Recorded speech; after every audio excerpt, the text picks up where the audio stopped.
Good afternoon and welcome to Travel for Adults or those with older children. My name's Eric and today I'm going to go ahead and give you my first in a series of videos that talk about tips for cruisers. Now these can be tips for first-time cruisers or people who are going on their 100th cruise. My wife and I have been on several dozen cruises and we find out new things every week. So I hope that you'll sit back and relax, and I hope you enjoy this, and I hope that you'll hit the subscribe button so you can see the rest of the videos as they come out one by one.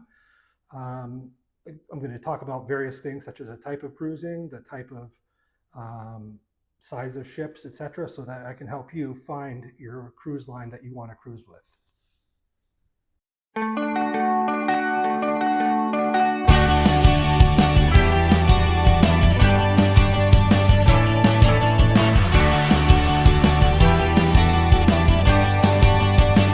Contents. So this first video, I'm going to focus on how do you select a cruise line. Well, there's several things that you can take into account, and these and the following items I'll go over in more detail throughout this cruise. One, what type of cruise experience do you want? Do you want to go on river cruises or ocean cruises? Where do you want to go? What size ship do you want to go on? What activities you want to do? And finally, does the cruise line actually go where you want to go? So I hope you'll sit back and I hope you find these tips very educational.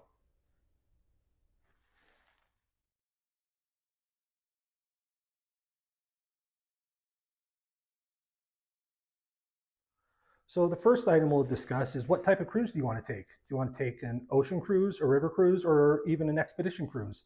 Each one has their own individual traits, and some cruisers may find that they like one better than another. So ocean cruising is what most people traditionally think of when it comes to cruising around the Caribbean, cruising through Europe, etc. These are generally on larger boats. They have activities, and they have several eating and drinking spots. The second type of cruising then is river cruising. River cruises typically go down rivers, obviously the ocean boats cannot go into. So you may see several places that you've never seen before or don't have the opportunity to see if you go on ocean liner. Finally, there's expedition cruises, which are very specific cruises for very specific escapes. For example, the Galapagos Islands. My wife and I recently came back from there, and it's a completely different experience than traveling, say, on an ocean cruise. In addition, there's other ones that you may want to go to the Arctic. So there's many options that you can take, and obviously each one's different for you.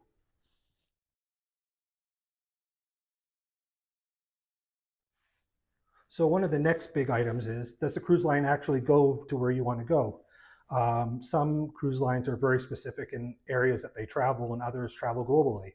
So when you ask people about what cruise lines they take, you may want to find out, do they go to the area of the world that you want to? Again, like ocean liners will not go into the smaller ports within, say, Europe when they're up in the rivers, for example. And others, if you want to do, for example, the Caribbean, you're not going to find river cruises. So it's very important that you find out which cruise lines go where, and that you can select the right one. If not, you may find the cruise line you like and all of a sudden be disappointed that they don't travel where you want to.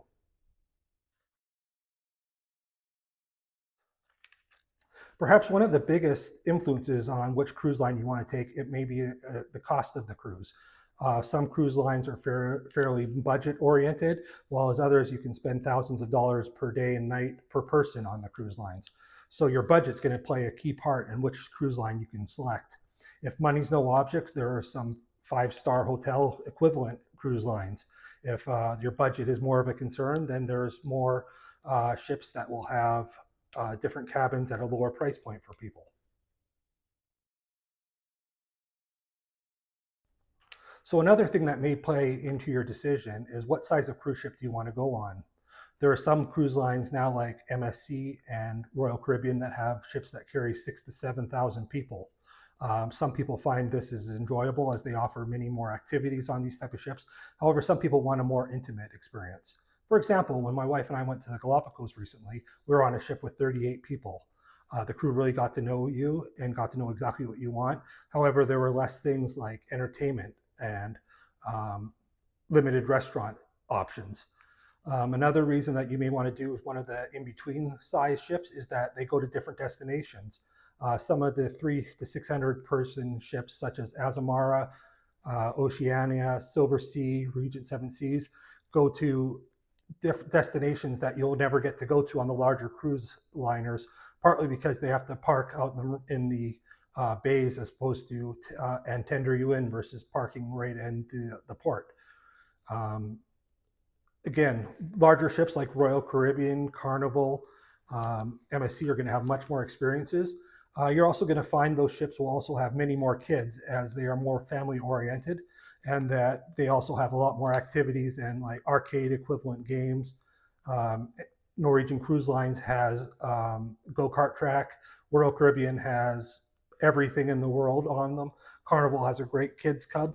So you really have to decide what size ship you want and what your co-cruisers will be. So it's very important that you research this ahead of time.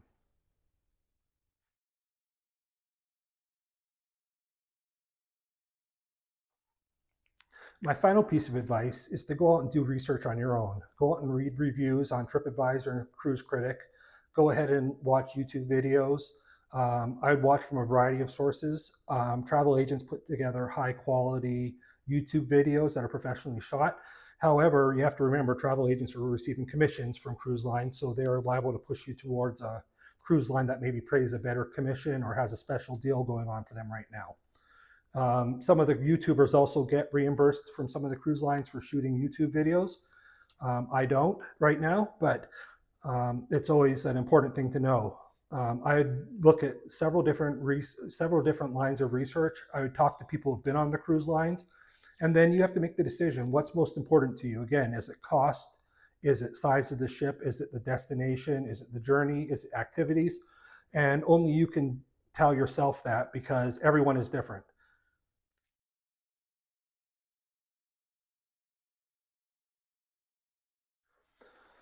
In summary, cruising is not for everyone. However, I hope if you follow some of these tips, it'll make, if you decide to go on your first cruise, it much easier. Or even if it's your 50th cruise, maybe I gave you an idea that you hadn't thought of before.